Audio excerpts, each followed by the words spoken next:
ইরানের সর্বোচ্চ নেতার মৃত্যুর খবর ছড়িয়ে পড়লে দীর্ঘ ৪৭ বছরের কঠোর অনুশাসনের বেড়াজাল ছেড়ে যাওয়ার আনন্দে শনিবার নিউ ইয়র্কের টাইমস স্কয়ারে মানুষের ঢল নামে। জাতিসংঘ সদর দপ্তর থেকে শুরু হওয়া এই পদযাত্রা যেন কেবল একটি মিছিল নয়, বরং কয়েক প্রজন্মের রুদ্ধ কণ্ঠের আর্তনাদ। সংহতি জানাতে আসেন ইহুদি ধর্মাবলম্বীরাও। গরমে দাপাদাপি, ঘরের চালের স্থায়ী সমাধান Anwar cement sheet. The first time in 47 years in a history, somebody actually came to rescue us. Emotional is an understatement. Like they were just like ecstatic, jumping in joy, like getting calls from Iran, getting calls from all their relatives and family friends in the United States. It's like they never thought this would happen within their lifetime. তবে Times স্কয়ারে যখন উৎসবের আমেজ, তখন ভিন্ন চিত্র যুক্তরাষ্ট্রের প্রশাসনিক প্রাণকেন্দ্র ওয়াশিংটন ডিসিতে।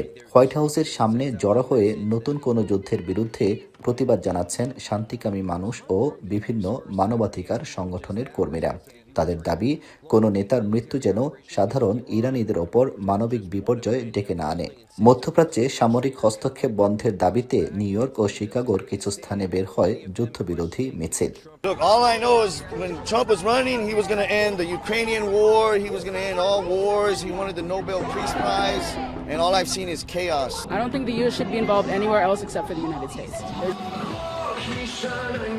তেহরানে ক্ষমতার এই আকস্মিক শূন্যতা একদিকে যেমন ইরান প্রবাসীদের মনে মুক্তির স্বপ্ন জাগাচ্ছে, অন্যদিকে পূর্ণাঙ্গ যুদ্ধের আশঙ্কায় বাড়ছে উদ্বেগ। আগামীর ইরান কি গণতন্ত্রের পথে হাঁটবে নাকি নতুন করে অস্থিরতার মুখে পড়বে, সেই আলোচনা এখন বিশ্বজুড়ে। আব্দুল আহাদ, এখন নিউ ইয়র্ক, যুক্তরাষ্ট্র।